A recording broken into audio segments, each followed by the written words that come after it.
નમસ્કાર, સીએનબીસી બજાર પર આપનું સ્વાગત છે. આપ જોઈ રહ્યા છો પ્રોપર્ટી ગુરુ અને હું છું ઝરણા કંટી. તો આજે આપણે પ્રોપર્ટી ગુરુમાં ખાસ વાત કરવાના છે મહારાષ્ટ્રના રિયલ એસ્ટેટની, અને ખાસ કરીને જે બે મુખ્ય મુદ્દાઓ આજે આપણે સ્પર્શવાના છે. એક તો એ મુદ્દો છે મુખ્ય તરીકે કે જે મહારાષ્ટ્ર ગવર્મેન્ટ દ્વારા એક મહત્વનો સ્ટેમ્પ ડ્યુટીને લઈને એક નિર્ણય લેવામાં આવ્યો છે. રેવન્યુ મિનિસ્ટરે આની જાહેરાત કરી છે કે 99 વર્ષથી જૂની જે સોસાયટી છે એના રજિસ્ટ્રેશન ઉપર સ્ટેમ્પ ડ્યુટીમાં મોટી રાહત અપાઈ છે. રેસિડેન્શિયલ પ્રોપર્ટી માટે માત્ર 0.5% સ્ટેમ્પ ડ્યુટી લાગશે, અને ખાસ કરીને જે કમર્શિયલ પ્રોપર્ટી છે આ રીતની લોંગ લીઝ પરની, એના માટે માત્ર 2% સ્ટેમ્પ ડ્યુટી લાગવાની છે. કેટલી મોટી રાહત, કોને થઈ શકે ફાયદો, આ તમામ અંગે આપણે ચર્ચા કરીશું. અને બીજો મોટો પ્રશ્ન જે પેન ઇન્ડિયાના રિયલ એસ્ટેટને લાગુ પડી રહ્યો છે એ છે કે આપણે અત્યારે યુદ્ધની પરિસ્થિતિમાં રાહ જોઈ રહ્યા છે કે ઘર ખરીદવા માટે અત્યારે રાહ જુઓ, કિંમતો ઘટે ત્યારે ઘર ખરીદીશું. પણ શું આ આપણો વિચાર સાચો છે કે ઘર ખરીદવા માટે રાહ જોવી એ મોંઘી પડી શકે છે? આ તમામ સવાલોના જવાબ આપણે મેળવવાની કોશિશ કરીશું, અને આ માટે આપણી સાથે આ ચર્ચાની અંદર જોડાઈ રહ્યા છે ડૉક્ટર હર્ષુલ સાવલા, જો મેનેજિંગ પાર્ટનર છે એમ રિયલ્ટી સુવિધા લાઈફ સ્પેસીસના, અને સાથે જોઈન્ટ સેક્રેટરી છે ક્રીડાઈ MCHIના. હર્ષુલજી, સ્વાગત છે આપનું સીએનબીસી બજાર પર. અને ખાસ કરીને આપણે શરૂઆત જે કરીશું, જે મુખ્ય મુદ્દો મહારાષ્ટ્રને માટે અહીંયા આગળથી લાગતો દેખાઈ રહ્યો છે, આ એક મોટી સમસ્યા હતી કે જે જૂની લીઝ ઉપર આપેલી પ્રોપર્ટી છે એના રજિસ્ટ્રેશન નહોતા થયા, અને રજિસ્ટ્રેશન હવે જ્યારે કરવા જાય તો એમને બહુ જ મોટો ખર્ચ આવી રહ્યો હતો. મહારાષ્ટ્ર સરકારનો આ નિર્ણય કે રેસિડેન્શિયલ સોસાયટી માટે 0.5% સ્ટેમ્પ ડ્યુટી અને કમર્શિયલ જે છે પ્રોપર્ટીઝ એને માટે 2% સ્ટેમ્પ ડ્યુટીનો નિર્ણય, આ નિર્ણયને આપ કઈ રીતે જોઈ રહ્યા છો? કોને ફાયદો થશે? આ અંગે થોડું વિસ્તારપૂર્વક જણાવશો. Thank you જન્નાબેન. મહારાષ્ટ્ર ગવર્મેન્ટે બહુ પોઝિટિવ નિર્ણય લીધો છે. 50% ઉપર મહારાષ્ટ્રમાં જે જમીનો છે એ લીઝ પર આપેલી છે ગવર્મેન્ટ દ્વારા. તો કલેક્ટર લીઝ છે, BMC લીઝ છે, ગવર્મેન્ટ ઓફ ઇન્ડિયાની લીઝ છે, અને આ લીઝ 30 વર્ષ, 99 વર્ષ અને 999 વર્ષ, જેને પરપેચ્યુઅલ લીઝ કહેવાય, એવા ફોર્મેટમાં આપેલી છે. હવે સાધારણ પેક્ષે જ્યારે એક સોસાયટી બનતી હોય ને સોસાયટીને રજીસ્ટર કરવું હોય, તો જ્યારે આ લીઝ ડીડના અંતર્ગત કરવા જતા હતા, તો હું તમને બે ઉદાહરણ આપું છું. મુંબઈમાં નરીમન પોઈન્ટમાં મેકર ચેમ્બર્સ છે, મિત્તલ કોઓપરેટિવ હાઉસિંગ સોસાયટી છે, એ લોકોની સ્ટેમ્પ ડ્યુટી 100 કરોડના ઉપર આવી રહી હતી. અને આવી ઘણી જ સોસાયટીમાં પ્રોબ્લેમ થઈ રહ્યા હતા, જ્યારે સોસાયટીને એઝ અ લેસી રજીસ્ટર કરવું હતું લીઝના અંતર્ગત. મહારાષ્ટ્ર ગવર્મેન્ટે નિર્ણય લીધો, અગર રેસિડેન્શિયલ સોસાયટી છે તો એને માત્ર 0.5% ડ્યુટી ભરીને કરવામાં આવશે. એટલે જે ચીજ 100 કરોડની હતી એ 10 લાખમાં થઈ શકે છે. અને જે કમર્શિયલ પ્રોપર્ટીઓ છે, સોસાયટીઓ છે, એ સોસાયટી 2% થઈ શકે છે. એટલે આનાથી ઘણી મોટી રાહત મળી છે ઘણી બધી પ્રોપર્ટીઓને, ઘણી સોસાયટીઓને. અચ્છા, સૌથી મુદ્દાની વાત એ છે કે આ સોસાયટીઓ હવે ઘણી જૂની બી થઈ ગઈ છે, અને એને રીડેવલપમેન્ટ કરવા આ સૌથી મોટી અડચણ આવી રહી હતી, કેમ કે જ્યાં તક સોસાયટી ફોર્મ નથી થતી, આગળ સોસાયટી રીડેવલપમેન્ટ કરી નહીં શકતી હતી. તો આ અડચણ એમની હટી ગઈ છે આ નિર્ણયથી. આ બહુ જ વેલકમ મૂવ છે, અને આ બહુ સારા રીતે લેવામાં આવ્યું છે. મહારાષ્ટ્ર સરકાર દ્વારા એક મહત્વનો નિર્ણય આગળથી લેવામાં આવ્યો છે, અને જે આ બહુ જ જૂની સોસાયટીઓ છે, જે રીતે હર્ષુલજી અહીંયા આગળથી સમજાવ્યું કે રીડેવલપમેન્ટમાં જવા માટે પણ એમને રજિસ્ટ્રેશનની જરૂર છે, અને આટલા વર્ષોથી એનું રજિસ્ટ્રેશન બાકી છે, અને હવે રજિસ્ટ્રેશન કરવામાં કરોડોનો ખર્ચ આવી રહ્યો હતો. તો ત્યાં અહીંયા આગળથી એક મોટી રાહત અહીંયા આગળથી મળતી દેખાઈ રહી છે. અને જે રીતે અહીંયા આગળથી આપણે વાત કરી, નરીમાન પોઈન્ટ હોય, કફ પરેડ હોય, કોલાબા હોય, મરીન ડ્રાઈવ હોય, આ બધા વિસ્તારની મોટી સોસાયટીઓ જે ઘણી બધી જૂની છે, જેની વેલ્યુ પણ ઘણી વધારે છે, જેની સ્ટેમ્પ ડ્યુટી ઘણી વધારે થતી હતી, ત્યાં આની મોટી રાહત મળી શકે છે, અને રીડેવલપમેન્ટ માટે એ લોકોને આગળ વધવામાં એક સરળતા રહી શકે છે. તો આ એક મહત્ત્વની અપડેટ ઉપર આપણે ખાસ કરીને ચર્ચા કરી લીધી છે. હવે બીજો મહત્ત્વનો મુદ્દો આપણે અહીં આગળથી જે આજે વાત કરવાના છે એ છે કે ખાસ કરીને આપણે જે અત્યારે યુદ્ધની સ્થિતિ જોઈ રહ્યા છે, અને આપણે જે રીતે જોઈ રહ્યા હતા કે યુદ્ધ દરમિયાન આપણે ઘણી બધી ચર્ચાઓ કરી કે ઘણા બધા કન્સ્ટ્રક્શન મટીરિયલ મોંઘા થઈ રહ્યા છે, ઘર મોંઘા થઈ રહ્યા છે. ત્યારે હર્ષુલભાઈ, અત્યારના સમયે ખાસી એવી ચર્ચા ચાલી રહી છે કે યુદ્ધને કારણે હાલમાં પ્રોપર્ટી મોંઘી છે, પણ લોકોનો માઇન્ડસેટ એવો બની રહ્યો છે કે આપણે અત્યારે થોડું ડીલે કરી દઈએ, હોમ બાઇંગ ડિસિઝન ડીલે કરી દઈએ અને એક 6-12 મહિના પછી આપણે ઘર લેશું તો આપણને કદાચ સસ્તું પડશે. પણ તમારો શું મત છે? ઘર ખરીદદારોને રાહ જોવામાં ફાયદો થશે કે પછી નુકસાન થવાની સંભાવના છે? આ બહુ જ સારો પ્રશ્ન છે. આપણને સમજવું જોઈએ, જ્યારે એક રિયલ એસ્ટેટ પ્રોજેક્ટ બનતો હોય, રેસિડેન્શિયલ પ્રોજેક્ટ બનતું હોય, તો એમાં 400 ઇન્ડસ્ટ્રીનું યોગદાન હોય છે. તો પેઇન્ટથી કરીને, વિન્ડોથી કરીને, સ્વિચ બોર્ડથી કરીને, એવા અલગ અલગ 400 ઇન્ડસ્ટ્રીના ઇનપુટથી એક બિલ્ડિંગ અને એક પ્રોજેક્ટનો વિસ્તાર થાય છે. યુદ્ધના કારણે આ જે બધા કમ્પોનન્ટ્સ છે, આ 400 ઇન્ડસ્ટ્રીના એવરેજ 15% કરીને 55% સુધી ભાવ વધારો થઈ ગયો છે આ બધા કમ્પોનન્ટ્સનો. એટલે કે અમે વેટેડ એવરેજ જેને કહીએ આ બધા પ્રોડક્ટની, તો 25 થી 30% કન્સ્ટ્રક્શન કોસ્ટમાં ઇન્ક્રીમેન્ટ આવી ગયો છે યુદ્ધના કારણે. એલ્યુમિનિયમ વિન્ડો હોય, ટાઇલ્સ હોય, સ્ટેનલેસ સ્ટીલના જાર્સ હોય, એ બધામાં તો 50% ઉપરની વધારત થઈ ગઈ છે. હવે એનું ડાયરેક્ટ ઇમ્પેક્ટ આવશે હોમ પ્રાઇસીસ પર. પણ એક બ્યુટી છે, આજે જ્યારે આપણે એક રિયલ એસ્ટેટ રેસિડેન્શિયલ ફ્લેટ લઈએ તો તમને જે બી ભાવ મળ્યો હોય એ ભાવના ઉપર એસ્કેલેશન એ લોકો લગાવી નથી શકતા. એટલે તમે એકવાર લોક કર્યો તમારી ડીલ, તમે રજીસ્ટર કરી નાખ્યું, તો તમારો ભાવ એ ફિક્સ થઈ જાય છે for that particular flat. But જેમ અગર આપણે વેટ કરીએ છીએ ને આ જેમ કોસ્ટ એસ્કેલેટ થાય છે, આ બહુ જ નેચરલ છે અક્રોસ ઇન્ડિયા. બધા જ રિયલ એસ્ટેટના prices because of inflation, because of cost escalation આ પાસ ડાઉન થવાના જ છે. અને એના વજહથી ઓછામાં ઓછું હર વર્ષે મારા હિસાબે 7 થી 10% ઇન્ક્રીમેન્ટ આવી જશે. અને this is purely on account of input cost જેને કહેવાય, એટલે જે મટીરિયલના કોસ્ટ છે અને જે કન્સ્ટ્રક્શન કોસ્ટમાં વધારત થઈ છે એના વજહથી. એટલે મારા હિસાબે જેમ ઇંગ્લિશમાં એ લોકો કે best time to buy real estate was yesterday, એટલે જે સૌથી સારું સમય હતું એ કાલે વયું ગયું છે. એ રીતે ગાય ન કરતા મારા હિસાબે હમણાં લઈ લેવું. હમણાં મોન્સૂન છે અક્રોસ ઇન્ડિયા અને મોન્સૂનમાં સારી ડીલની મળવાની સંભાવના બહુ વધારે હોય છે. તો લોક કરી નાખવી ડીલ એ બહુ સારી, જેને કહેવાય હેજ કરી નાખો ડીલને, એ બહુ જ સારી ઓપ્શન રહેશે.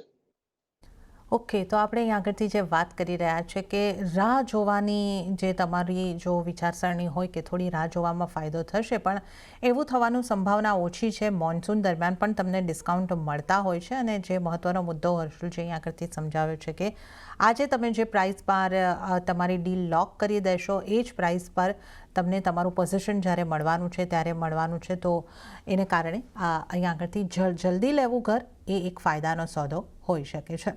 હર્ષુલજી, આને આપણા દર્શકો થોડું સમજી શકે એ માટે હું આપને પૂછી રહી છું કે આપ કોઈ કોસ્ટ ઓફ વેટિંગ જે આપણે અહીં આગળથી વાત કરી રહ્યા છે એ કેટલી હોઈ શકે છે, એનું કોઈ એક્ઝામ્પલ આપીને તમે સમજાવી શકો?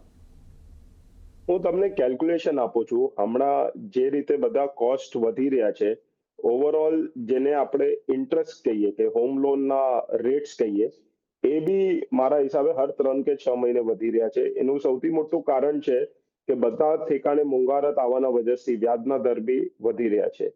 તો કોસ્ટ ઓફ વેટિંગ જે એક અમે એક એક્સરસાઇઝ કરી હતી ક્રેડાઈ ના અંતર્ગત પણ, એમાં અમને એક સમજમાં આવ્યું હતું કે આમાં ઇફેક્ટિવલી અગર તમે 1 કરોડનો ઘર આજે તમે લેવા માંગો છો, એના પર તમે સમજો 2 વર્ષ અગર વેટિંગ કરો છો, તો મિનિમમ થી minimum cost of inflation, cost of EMI, cost of interest, આ બધુંનું એક ઇમ્પેક્ટ આવીને ઓછામાં ઓછું આમાં 25% સુધી તમારું કોસ્ટ એસ્કેલેટ થશે. અને અગર આ 5 વર્ષ પર તમે વેટિંગ કરો, તમે એમ વિચારો કે આજે જે પ્રોપર્ટી હું 80 લાખમાં લેતો તો હું 5 વર્ષે લઈશ, હમણાં આજે ગાય હું કરતો નથી, તો એમાં ઓછામાં ઓછું 40% થી 45% નો લોસ થશે. એન્ડ એ લોસ જે અમે ગણીએ છીએ એને અમે પકડીએ છીએ it is a cost of waiting. એટલે આજે સ્ક્રીન પર તમે જોઈ શકતા હશો કે જે 80 લાખનો જે ઘર હતો એમાં તમે 5 વર્ષે ઇફેક્ટિવલી 60 lakhs રૂપીસ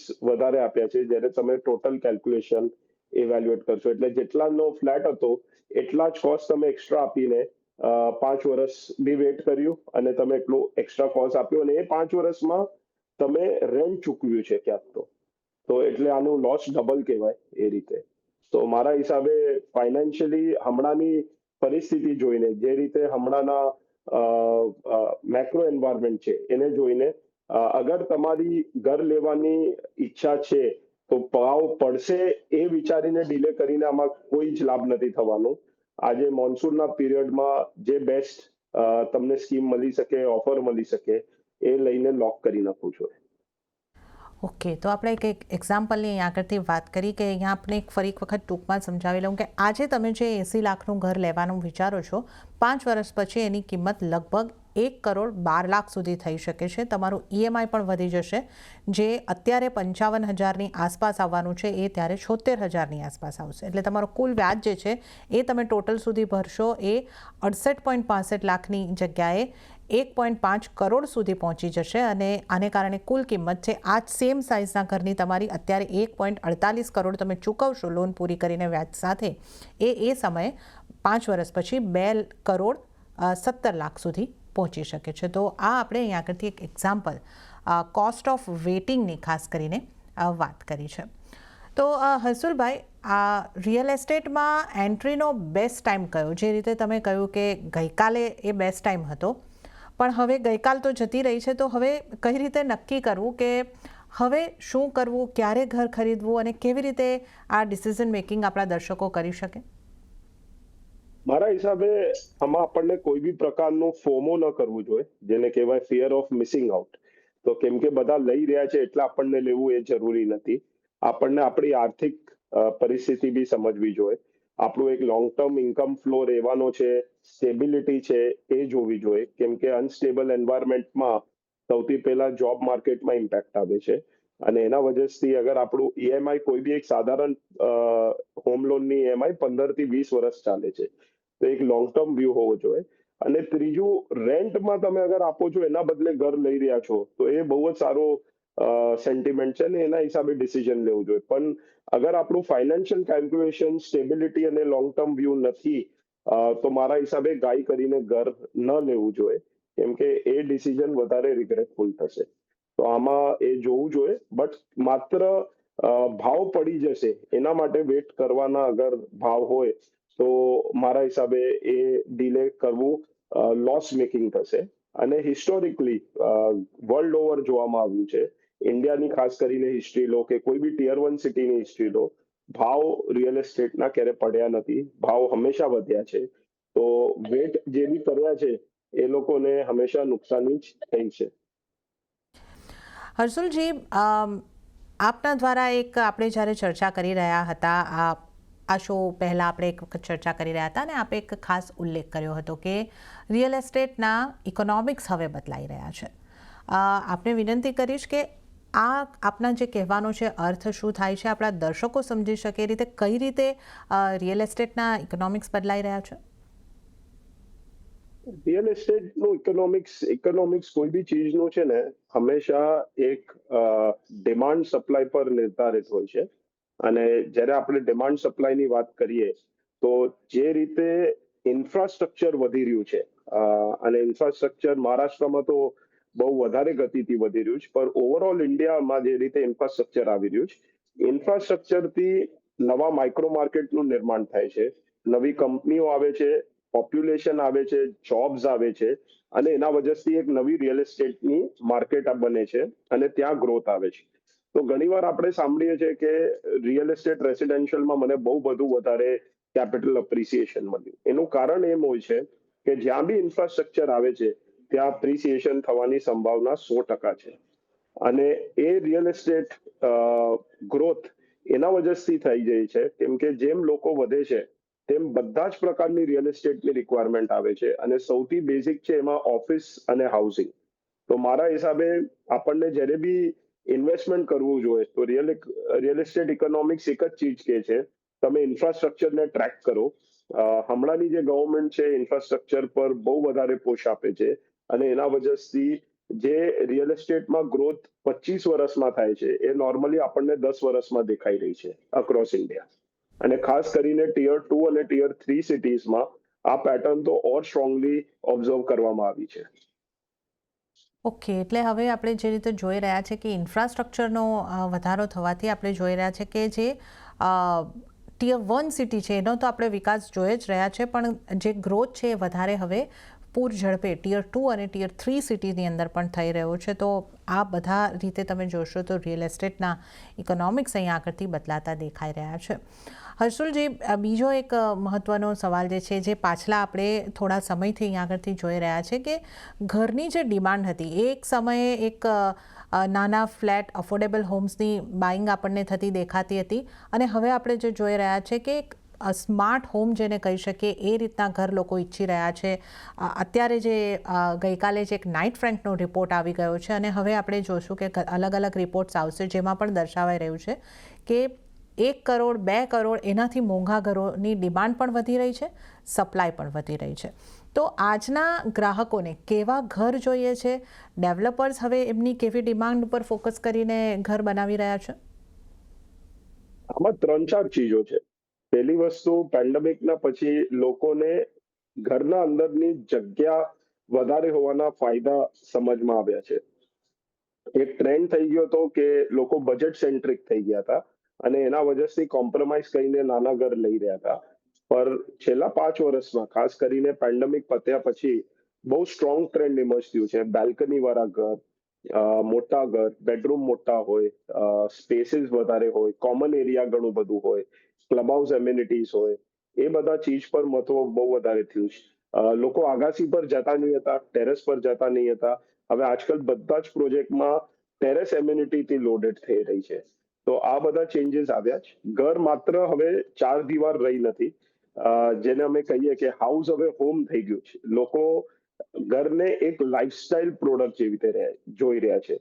તો પોતાની સ્ટેન્ડર્ડ ઓફ લાઈફ વધારવી હોય, ક્વોલિટી ઓફ લાઈફ, જે આ બે વર્ડ બહુ મહત્વના છે, સ્ટેન્ડર્ડ ઓફ લાઈફ અને ક્વોલિટી ઓફ લાઈફ. તો આ બે ચીજ વધારવા માટે ઘરનું બહુ મોટું યોગદાન છે.